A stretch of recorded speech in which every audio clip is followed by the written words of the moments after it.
Well, táid seo an áras Raidió Fáilte, áras Fáilte mis bhíon leat ar bhain mórthair na bháil, agus táid ceiliúradh 10 bliana ó bunaíodh Raidió Feirste mar a bhí sé ag an am, Raidió Fáilte mar atá éis. Agus níomid ag céad slaat ar shiúil ó náte thosaí an achtra seo 10 bliana ó hen in Ardscoil Feirste sráid de bhí seo. Tá sé bhgéisteach le Raidió Fáilte, ag créalú ar an bhainteáin ar gál chéad sa trí madar, 1476 kHz. Anis rahamid ar é leis an ceol agus éistemas le seán ó Raidió agus ceoltarí cuileann.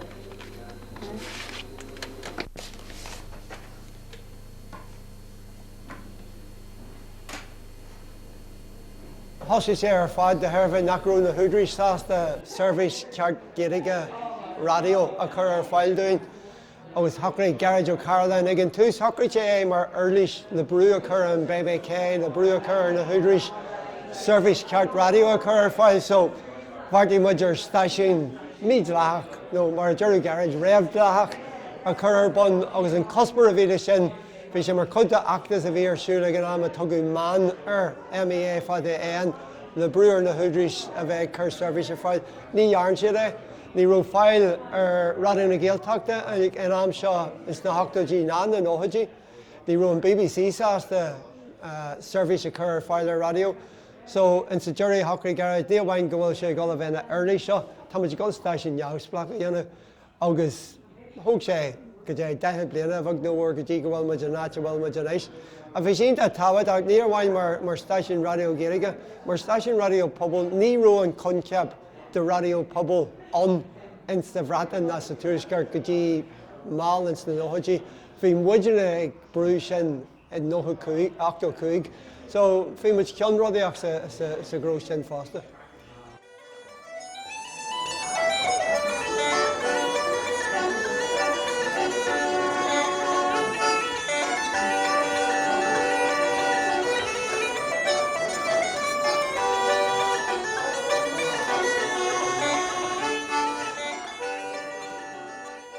Táid chuir tús le tréimhse ceiliúradh 8 agus an coppla cloch bhíle atá gceist le sin ná ar lála pádraig 9:85 thosaí Raidió Fáilte, Raidió Feirste mar a bhí an ag an am ag créalú an céadúr agus rathí an tréimhse ceiliúradh seo ar aghaidh go dtí míbhean an uair 2026 agus faoin am sin be Raidió Fáilte ag créalú 20 bliain faoi chimarcha Ofcom.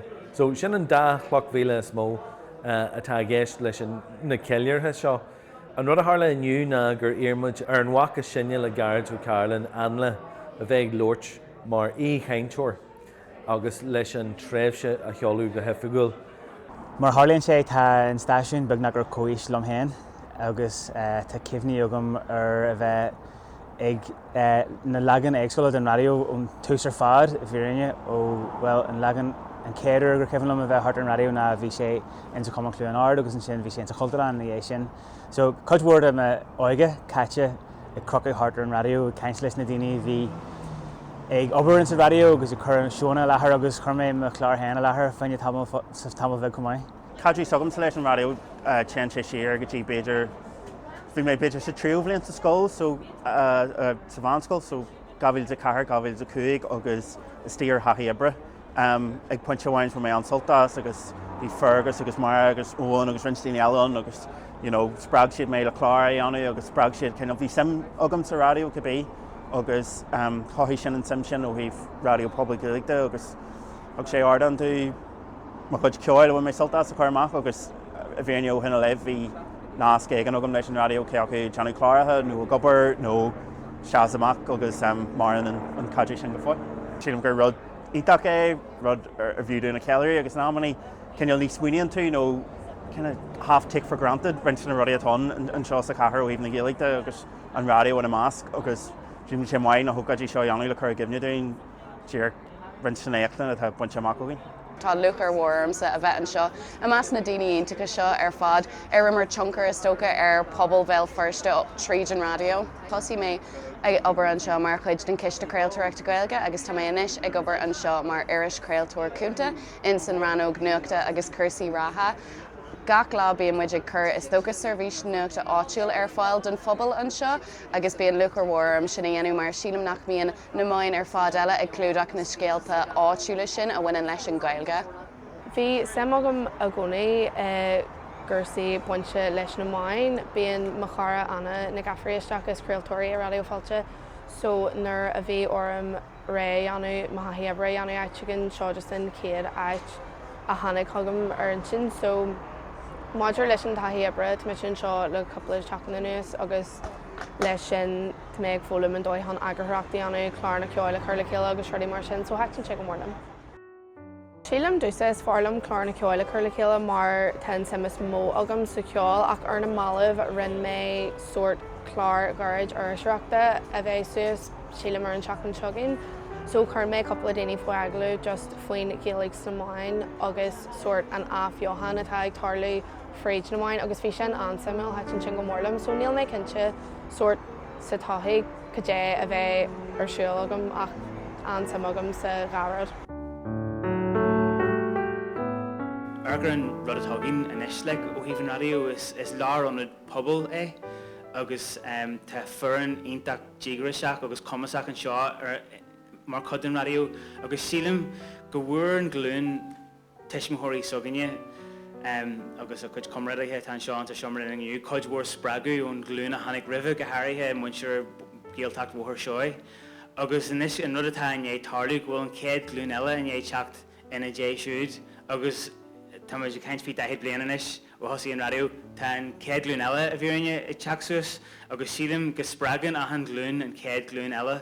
Tugann an stáisiún, sílim ar an céadúil síos ó thaobh na daoine tá páirteach an sa radio agus a bhí páirteach an sa radio a gcónaí gur cinneal mó maitheh an chun daoine a tharraingt isteach chun rólathuairt a gcíine in forbairt an phobal an seo ní amháin pobail roithúir na Gaeilge ach pobail ar Bhéal Feirste go gineálta agus a bheith abal de spás a thuairt a gcíine chun fás agus forbairt ar na scileanna tacu agus ar an talan a tacu sin agus sin chun den rudí is fearr faoin radio an seo agus is cinneal lár an pobal a bhíorine inis agus cruhéonn sé fréamhathe de gcíine in sa ceantar agus ar nua churann sé in Gaeilge cinneal an méal an phobal agus tá Gaeilge le clisteal a bhád níos mó de bhhar an radio go daoine túnáil isteach agus tá ar nua réim sé ionach leathan de chláán na radio ar siúil agus a craolú an radio bhd atá ionach táhaach fásta mar tá blasanna éagsúla a bhíon ag ceáil is rinseoga níos mailín ceáil hip-hop a níos daoine eile is maile ceáil tradition agus chuidúirí níos maile an bhirteachú, but sílim go ruíonnta é go bhfuil réim sem mór an agus bhfuil sé chur seirbhís pobail ar fáil go leathan ar fud fad Bhéal Feirste. Bhí grúpaí scola is tíon seo scéalscolann agus scolann na Lean Bhéarla. Is tíon seo le coppla seachtain na nuas ag tuairt cuairtear an áit fáil amach faoi go dé dhéanamid an seo, daoine óga ag léirú sima ó rang a cethir suas, so sin 7 mbliana d'aois. Tá an aird sin páistí ag freastal ar géalscolanna, tá an aird sin daoine ag deanú na Gaeilge ar scolanna agus tí muid an scoil. Níl go leor acmhainní agin le bheith codú le gacha le duine a bhfuil sim acu rud ag an dhéanú leis an radio. Tá 8 fástaithe an seo. Níl go leor acmhainní agin le tuairt faoin obair ar fad ach tá éileamh allmhór an mhaon sin. Ba bhrealam curú a chuirte duine bíad in na polytóirí mhaon sin thachtain seo le feiceáil cé có mór agus atá an talamh. Sé táhairteach ag an ilmí bhealach ever hen cruúthaigh sé fástaíocht de lucht na Gaeilge seo. Ever dó is income don phobal Gaelach an seo, mín achar an airgh mhór seo agus an airgh luachmhór seo. Is eis atá an úsáid ag an phobal. Ach lena chuis sin caiimiid ar scéal héana insint.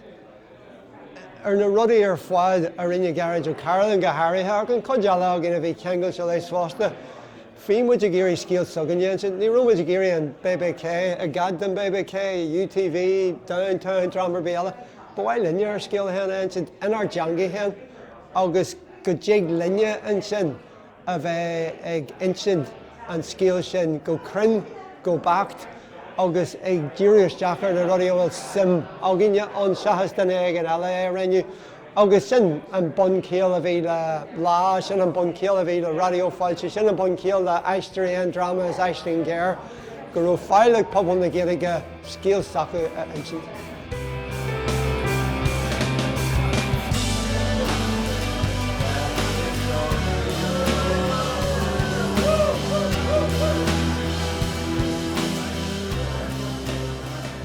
Sílim go bhfuil antáhacht buint leis mar geallgar stáisiún pobail Cumáile sin a daoine agad costal storm a mbeadh ag craolteacht agus clúdaíonn sé lean rudaí go háirithe rudaí áitiúla sa pobail. So sílim go bhfuil máscan anmhaith acu tá daoine níos sinne acu tá daoine níos óige acu.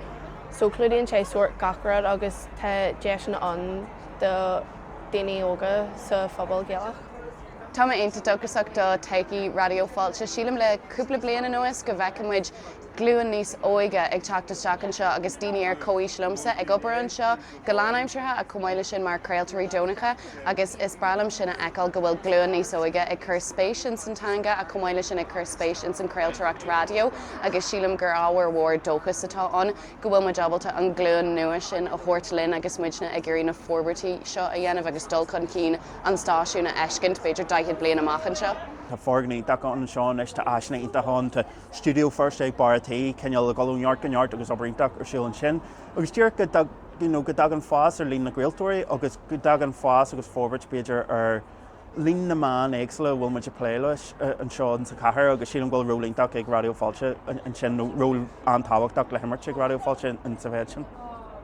Léiríú doing níos mó na couple of bliain ó hin ar bhí Jean Glasalun, bhí daoine I Galrás le bheith géisteach leis an radio, bhí daoine ará go raibh sé in cinneal cran taca acu, bhí daoine eile ará gur thosaigh siad de bheith géisteach leis an radio sa teacanis arís, mar roimhe sin bhí siad ní raibh siad acu i géisteach leis an radio is daon na carna.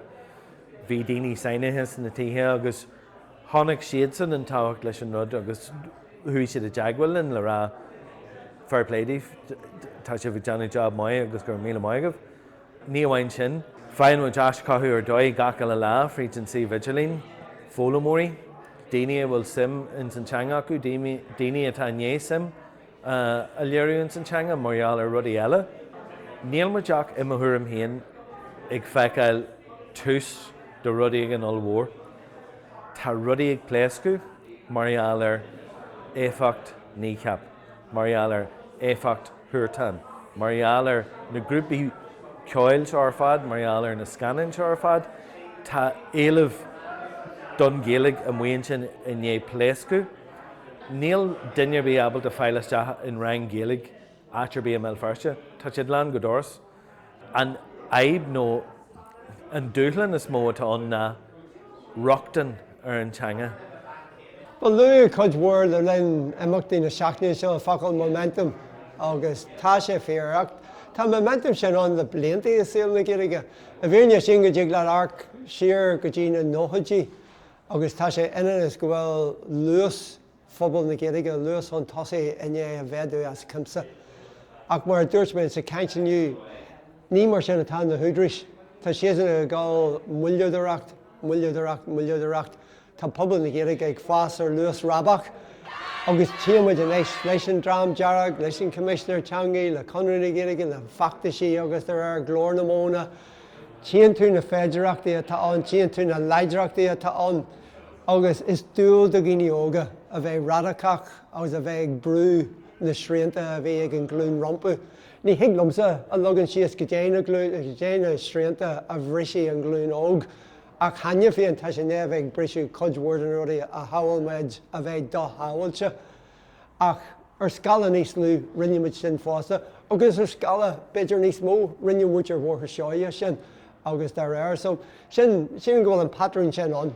Be daoine óga ag brisú ar ahan úil bhíon a bhí agin ribh seo is muid ag deanú ísta.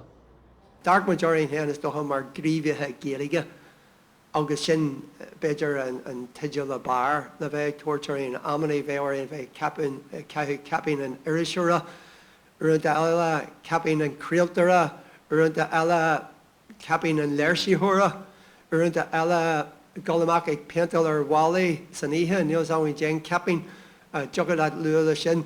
Ag simar a darkmaidir in here, an darkmaidir bhálach ionach dearafach agus ionach bródúlas an rud, agus an focail dearnach a dearin fan rud, bhí an ceart a ganla, is crack a bhí an ó hús Jerry. Ní hiaglam smuitiú ar am ar bígurers, me God, is trí go me kengel seo le seo, no an drám seo no go bé. No, is crack ionach agus ag arc siar an éis daithid bliain níos muile, níl le rá ach go bhfuil éachtaí deanta ach gan daidir bí. Ag arc ar an talan atá an éislig an stáisiún, ag arc ar an phobal atá ag teach fríd tá momentum linn agus tá muid ag gáil an sa tróceart tá rathan an dún. Cur maigah.